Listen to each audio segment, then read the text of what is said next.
Assalamualaikum warahmatullahi wabarakatuh.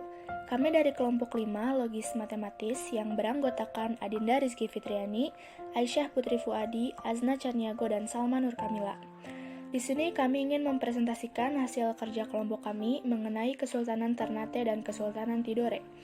Sebelumnya, kami juga sudah membuat timeline yang berkaitan dengan Kesultanan Ternate dan Tidore. Di sini saya ingin menjelaskan sedikit tentang Kesultanan Ternate. Pada tahun 1257, terbentuk sebuah kerajaan yang pada awalnya bernama Kerajaan Moloku, beribu kota di Ternate. Kerajaan ini belum menjadi kerajaan Islam. Raja pertama bernama Momole Chiko dengan gelar Ba'ab Masyur Malamo. Ba'ab Masyur Malamo berhasil membangun Moloku menjadi kerajaan yang bertumpu pada pertanian dan perdagangan. Semakin berkembangnya perdagangan di Ternate, terjadi persaingan antara 4 kerajaan di Maluku, yaitu Tidore, Bacan, Ternate, dan Jailolo. Lalu Raja ketujuh Kerajaan Moluku, yaitu Sida Arif Malamo, mengundang 4 pemimpin Kerajaan Maluku untuk berdamai dan bermusyawarah membentuk persekutuan yang bernama Moluku Kieraha atau 4 Gunung Maluku. Lalu di sini kami telah melampirkan mengenai raja-raja yang pernah memimpin Kesultanan Ternate. Pada tahun 1486, setelah Kolano marhum wafat, putranya Zainal Abidin menggantikannya. Zainal Abidin pergi berlayar ke Giri untuk mendalami Islam. Di Giri, Zainal Abidin mendalami Islam pada seorang wali yang bernama Sunan Giri. Zainal Abidin pulang ke Ternate membawa guru agama untuk menyebarkan Islam. Sekembalinya dari Giri, Zainal Abidin meninggalkan gelar Kolano menjadi gelar Sultan, dan Ternate menjadi Kesultanan. Sultan Zainal wafat pada tahun 1500. Pada tahun 1500, setelah Sultan Zainal wafat, kepemimpinan digantikan oleh Sultan Bayan Sirullah yang merupakan anak dari Sultan Zainal. Di masa Sultan Bayan ini, bangsa Portugis untuk pertama kalinya menginjakan kaki di kawasan Maluku, tahun 1512 Masehi. Armada Portugis tiba di perairan Banda dengan Kapten Antonio de Abreu. Sultan akhirnya melakukan pembicaraan dengan Francisco Serrao yang merupakan penjelajah Portugis. Dalam perbincangan terdapat kebijakan yang melemahkan posisi Kesultanan Ternate, yaitu Portugis diizinkan membangun benteng di Ternate pada tahun 1522 Masehi. Portugis membangun benteng pertamanya bernama Benteng Toloko. Ketika Portugis membangun bentengnya, Sultan Bayan wafat pada tahun 1522. Kemudian, pada tahun 1522, kepemimpinan diambil oleh Sultan Abu Hayat.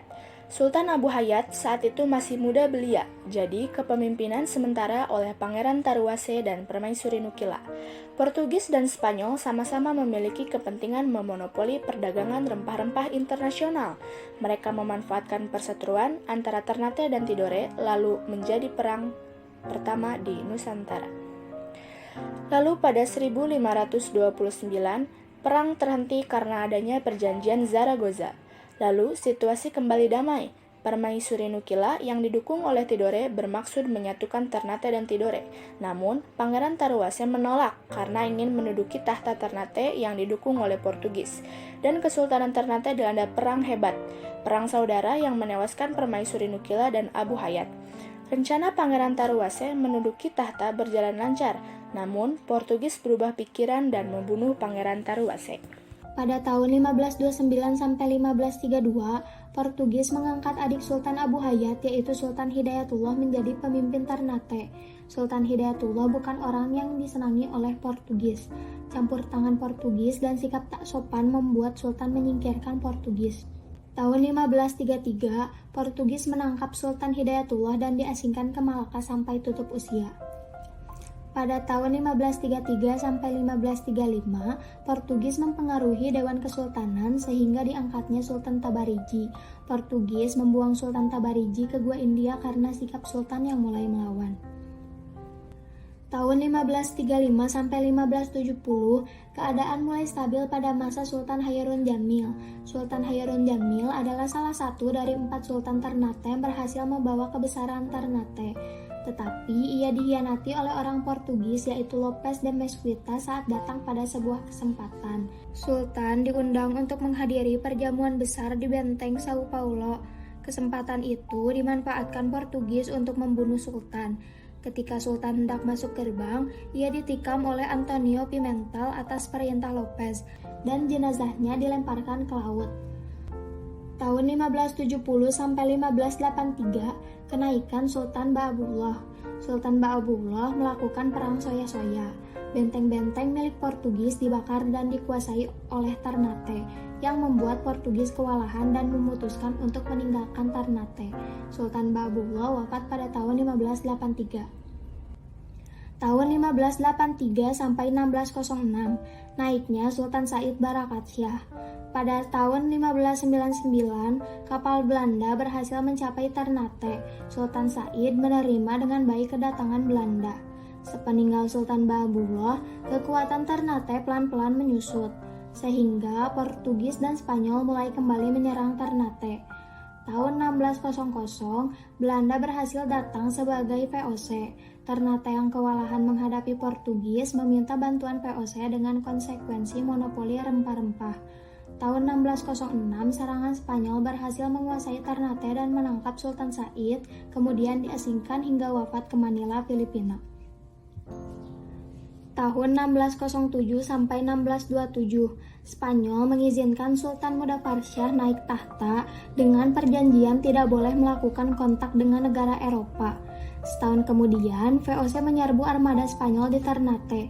Sesuai dengan perjanjian Sultan Said, VOC berhak memonopoli rempah-rempah. Pelan tapi pasti, VOC berhasil mempengaruhi Ternate.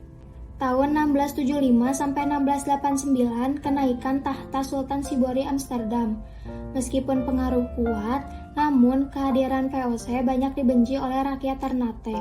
Beberapa kali pun terjadi pemberontakan. Semakin kuat perlawanan dari rakyat membuat VOC mengambil tindakan yang mengakhiri kedaulatan Kesultanan Ternate. Pada 7 Juli 1683, Sultan Sibori menandatangani pengakuan kekuasaan kerajaan Belanda atas Kesultanan Ternate.